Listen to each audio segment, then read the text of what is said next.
దేవుని నామములో మీ అందరికీ వందనాలు తెలియజేస్తూ ఆంధ్రప్రదేశ్తో కీర్తన పుస్తకంలోంచి 315వ పాట. ఉన్న పాటున వచ్చు చున్నాను నీ పాద సన్నిధి గోరక్షక ఎన్న శక్యముగాని పాపము లన్ని మోపుగా వీపుపై బడి యున్ననిది నడలేక తోట్రిలు చున్నవాడను నన్ను దయగను ఉన్న పాటున వచ్చు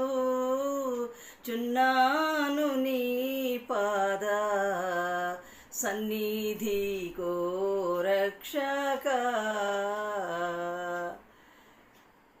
వెలుపట బహుయుద్ధ